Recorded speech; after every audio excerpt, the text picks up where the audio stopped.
FOMO. My name's Patrick McGinnis, and I'll admit it, I have FOMO. And since you're here, I'm going to bet that you do too. But that doesn't have to be a bad thing. If you learn to channel your FOMO productively, you can make the most of every opportunity while keeping your sanity in the process. This is FOMO Sapiens After Hours, the snackable show about how you can make FOMO a force for good.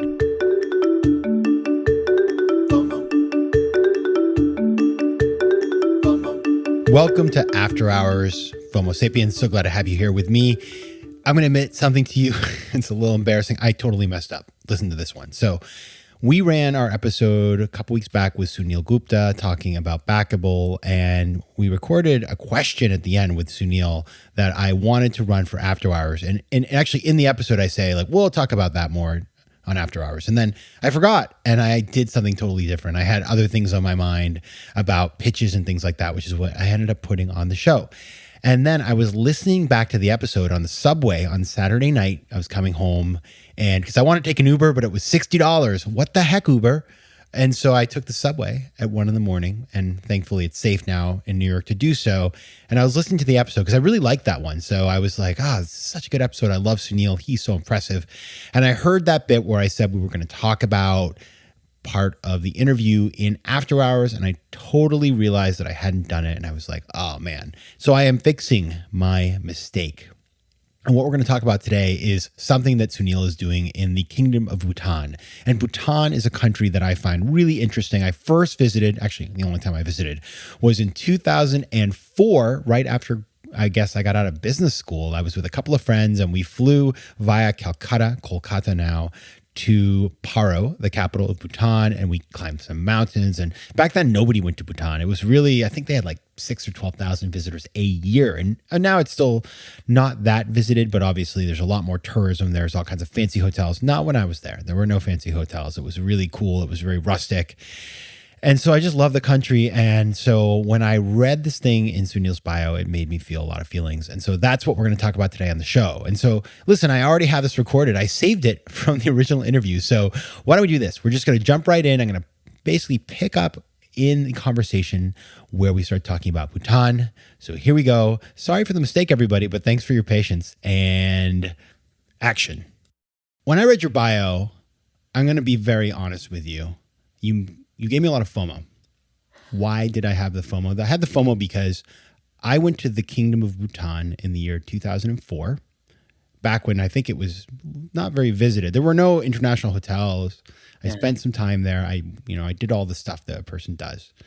And I thought it was an amazing place. They don't allow cigarette smoking, which, by the way, is just it's just a nice thing to do for your people. Yeah. And they measure gross national happiness instead of GDP, gross domestic product. Now, I read in your bio that you are, this like threw me for a loop. I almost fell off my chair. You are, you've created the National Happiness Center in America. You have partnered with Bhutan to do that. Yeah. So number one, just tell us about that, because that's amazing. Yeah. So, I would love to hear about your trip in 2004. I'll tell you about my trip, which was in 2018. I had just lost my election, and I was actually looking to escape politics. But when I got there, I got so enamored by the way that they measure progress, the way that the way the country is run. Like any other country, it has its imperfections, but the North Star of gross national happiness was just fascinating to me. This idea that it's not GDP, GDP is a factor, but it's not the end, right? It leads to something else, which is the happiness of our people. And there were a couple of things that stood out to me.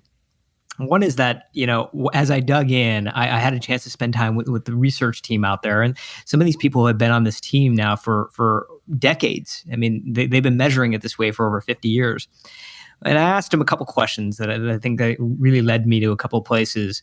One question I asked is, how did this happen? How did Bhutan actually shift to this idea of gross national happiness? And the person that I spoke to was like, "Oh, you don't know the story, and you don't know." And I said, "Actually, no, I don't."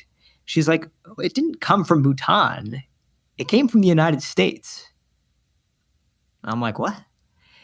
So as it turns out, when Bobby Kennedy was running for president, 1968, his entire platform was really built around this idea that we are measuring progress in this country in the wrong way. In fact, if you go onto YouTube right now, if you search for Bobby Kennedy and GDP, you'll see some of the speeches that he gave around this. But I think when he was assassinated, I think that idea died with him. But there was a young king across the world that was paying really close attention and was like, I think that that's right. And that's what I want to do. And that's how Bhutan started to adopt this idea of gross national happiness.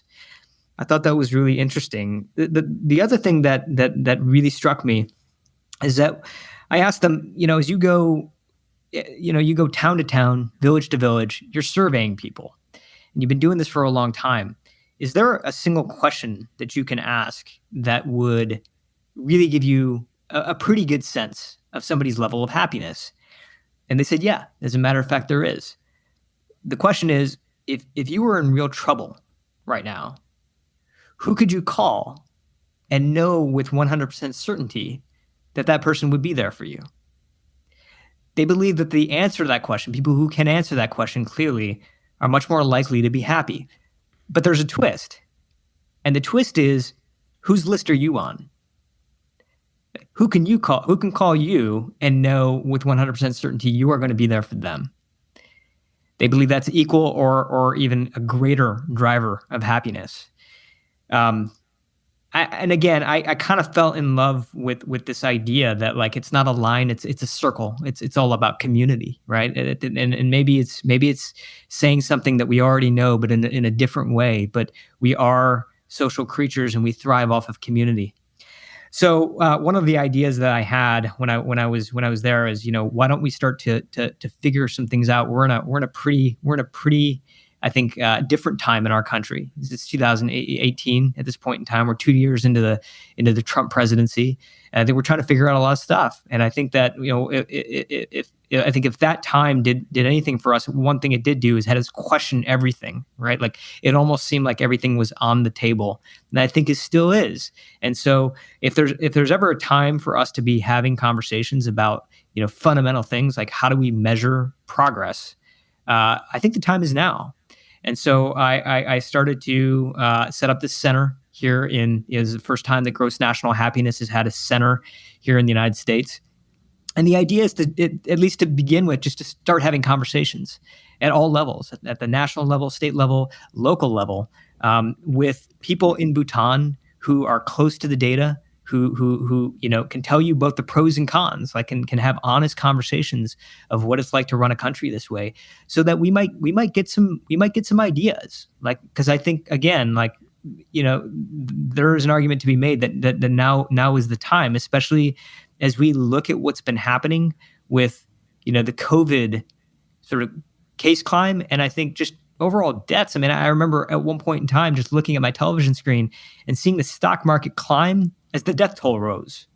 They were both moving in the same direction. I think we've all kind of come around to this idea that, like, what's happening with GDP and what's happening with economic growth isn't really reflective of what's really happening in individual lives and certainly overall happiness. Now, what is your official title at this initiative? I'm just, a couple people who were there in Bhutan with me. We are co-founders. We co-founded this thing. We don't have official titles right now. If you ever need a deputy co-founder, I'm applying right now. That's all I want to say. I don't even need a title, but whatever you need, I want to be involved. You're in, man. We need all the help we can get. I mean, we talk about sort of shifting a fundamental conversation. I think that's like an all hands on deck moment. All right, FOMO Sapiens, you heard it here first. We're going to switch to gross national happiness. Thanks a lot, Sunil. Thanks, Patrick. FOMO. Want more of FOMO Sapiens and After Hours? Head over to FOMOSapiens.com, where you can listen to past episodes, learn more about the show, and find out how to advertise. You can also connect with me on Instagram at Patrick J. McGinnis and on Twitter at PJ McGinnis.